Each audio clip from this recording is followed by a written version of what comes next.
PC George ഒരു വായില്ലാത്ത വെട്ടോത്തിയാണെന്ന് എല്ലാവർക്കും അറിയാം. എത്ര വായില്ലാത്ത വെട്ടോത്തിയാണെങ്കിലും ഇത്തരം ക്രൂരമായ, ഇത്തരം നിയമവിരുദ്ധമായ ഒരു പ്രസംഗം നമ്മൾ നടത്താമോ? സ്വന്തം അണികളെ ആവേശപ്പെടുത്താൻ, BJP അണികളെ ആവേശപ്പെടുത്താനൊക്കെ നടക്കുമെന്ന് എനിക്കറിയില്ല. ശശികല ടീച്ചറെയൊക്കെ 3-ാം സ്ഥാനത്തേക്ക് ആക്കി ഇപ്പോൾ PC ജോർജ്. ശശികല ടീച്ചറാണ് ഇതിൽ കേരളത്തിൽ ഏറ്റവും കൂടുതൽ ഇത്തരം വിഷകല പ്രസംഗങ്ങൾ നടത്തിയിട്ടുള്ളത്. അതിൽ ഏറ്റവും അതിനൊക്കെ ഓവർടേക്ക് ചെയ്തിരിക്കുന്നു. കേരളത്തിലെ എല്ലാ മുസ്ലിങ്ങളും വർഗീയവാദികളാണെന്നാണ്.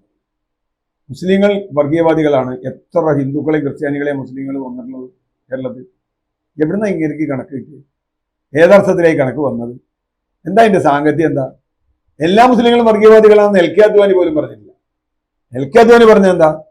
എല്ലാ തീവ്രവാദികളും മുസ്ലിങ്ങളാണ്, പക്ഷെ എല്ലാ മുസ്ലിങ്ങളും തീവ്രവാദികളല്ല, അല്ലെങ്കിൽ ഭീകരവാദികളല്ല എന്നേ പറഞ്ഞിട്ടുള്ളൂ. ഇതങ്ങനെയല്ല, എല്ലാ മുസ്ലിങ്ങളും വർഗീയവാദികളാണ്. കേരളം പോലെ മുസ്ലിങ്ങളിലെ ഏറ്റവും കുറഞ്ഞ വർഗീയതയുള്ള മറ്റൊരു സംസ്ഥാനമില്ല.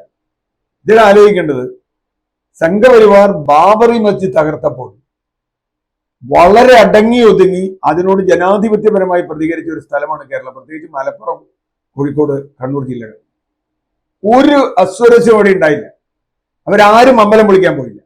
അവരാരും അതിനെതിരെ ആക്രോശ പ്രകടനം നടത്തിയില്ല. മുസ്ലിം വിഭാഗത്തിൽ ചില ഭീകര അല്ലെങ്കിൽ ചില തീവ്രവാദികൾ ഉണ്ടെന്നുള്ളത് ശരിയാണ്. അവരത് പറയുന്നുണ്ടാവാം, അവരതിനെ കണി ചെയ്യുന്നുണ്ടാവാം. അവരെ അങ്ങനെ കാണാതെ കേരളത്തിലെ എല്ലാ മുസ്ലിങ്ങളും തീവ്രവാദികളാണ്. ഒരു കാര്യം ആലോചിക്കേണ്ടത്, ഒരു 5 കൊല്ലം 6 കൊല്ലം മുമ്പാണ് കേരളത്തിലെ മൊത്തം SDPIയുടെ കൊത്തക ഇദ്ദേഹത്തിനായിരുന്നു. എല്ലാ SDPI യോഗത്തിലും പോയി മുസ്ലിം തീവ്രവാദം പ്രസംഗിക്കും. എന്നിട്ട് ആ ഈരാറ്റുപേട്ടയിൽ നിന്നുള്ള മുസ്ലിം വോട്ട് മുഴുവൻ വാങ്ങിച്ചാണ് ഇയാൾ 2016 ജയിച്ചത്. 21 പിന്നെ ജനം പണി കൊടുത്തു, അത് വേറെ കാര്യം. പക്ഷേ 16 ഇയാൾ ജയിച്ചത്. അപ്പോഴേക്കും ഇയാൾ പാർട്ടി മാറിയൊക്കെ മാറി. അപ്പൊ മുസ്ലിം തീവ്രവാദികളാണ് എന്ന് പറയുന്നത് യഥാർത്ഥത്തിൽ അത് നയവിരുദ്ധം മാത്രമല്ല, അത് ജനവിരുദ്ധം മാത്രമല്ല, അത് നിയമവിരുദ്ധവുമാണ്. ഒരു ജനവിഭാഗത്തെ ഇങ്ങനെ ഭിന്നിപ്പിക്കുന്ന തരത്തിൽ എന്താ ഇയാൾക്കെതിരെ കേസെടുക്കാത്തത്? ഇങ്ങനെ പ്രസംഗം നടത്തിയാൽ കേസെടുക്കണ്ടേ? ആ കേസെടുക്കാത്തതിന് എന്ത് കാരണം എന്ന് സർക്കാർ പറയണം. ഇയാള് നേരെ അപ്പം തന്നെ FIR ഇട്ട് കേസെടുക്കേണ്ടതാണ്. കാരണം അത്ര രൂക്ഷമായ പ്രസംഗം, അത് സോഷ്യൽ മീഡിയയിലൊക്കെ ഇപ്പോൾ വൈറലാണ് ആ പ്രസംഗം. അതിന് ഇയാൾക്കെതിരെ കേസെടുക്കാൻ എന്താ പിണറായിയുടെ പോലീസിന് ധൈര്യക്കുറവ്? കേസെടുത്ത് അറസ്റ്റ് ചെയ്ത് ജയിലിലിടണം. കാരണം അത്രയ്ക്ക് മോശപ്പെട്ട ഒരു പ്രസംഗമാണ്. ഇത് ചെയ്തില്ലെങ്കിൽ ഇനി ഇതിനേക്കാൾ വലിയ പ്രസംഗം നടത്താൻ വേറെ ചിലർ വരും.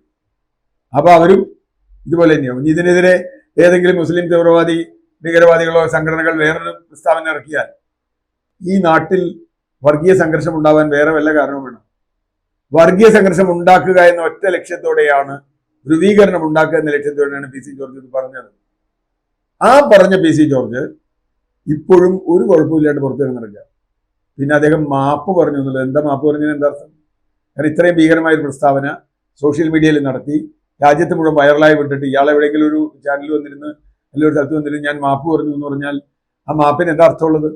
ഉണ്ടാകേണ്ട കലാപത്തിനുള്ള മരുന്ന് മുഴുവൻ ഇട്ട് കൊടുത്തു കഴിഞ്ഞിട്ട് ഒരു മുറി മുഴുവൻ വെടിമരുന്ന് നിറച്ചിട്ട് പുറത്തു കൊണ്ടുപോയി ഇത്തിരി വെള്ളം വെച്ചിട്ട് വല്ല കാര്യമുണ്ടോ?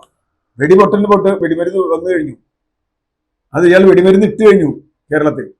പക്ഷെ കേരളത്തിലെ ജനങ്ങൾ അത്ര പൊട്ടന്മാരല്ല, എല്ലാവരും PC ജോർജുമാരല്ല എന്നൊരു സമാധാനമാണ് നമുക്കുള്ളത്. എങ്കിൽ പോലും നിയമലംഘനം നടത്തിയ, പരസ്യമായി നിയമലംഘനം നടത്തി വർഗീയ ആഹ്വാനം നടത്തിയ, അതേപോലെ മുസ്ലിങ്ങളൊക്കെ പാകിസ്ഥാനിലേക്ക് പോകണം. ഇതെന്താ സംഘപരിവാർ ചില ആളുകളോട് മാത്രമേ പറഞ്ഞിട്ടുള്ളൂ മുസ്ലിങ്ങൾ പാകിസ്ഥാനിലേക്ക് പോകണം. ഷാരൂഖ് ഖാനോട് പണ്ട് പറഞ്ഞിട്ടുണ്ട്, അതുപോലെ ചിലരൊക്കെ പറഞ്ഞിട്ടുണ്ട്. പക്ഷെ ഇവിടെ അതല്ല, എല്ലാ മുസ്ലിങ്ങളും പാകിസ്ഥാനിലേക്ക് പോകണമെന്ന ഇദ്ദേഹത്തിന്റെ നിലപാട്. ഈ നിലപാട് വളരെ അപകടകരമാണ്. ഈ നിലപാടിനെതിരെ ക്രിമിനൽ കേസ് എടുക്കണം. ഇതിനെതിരെ ശക്തമായ പ്രചരണം വരണം. അല്ലെങ്കിൽ കേരളം വർഗീയ കലാപത്തിന്റെ ഭൂമിയായി മാറും. അതിന് വഴി കൊടുക്കരുത് സർക്കാർ. നിയമപരമായെങ്കിലും നേരിടണം.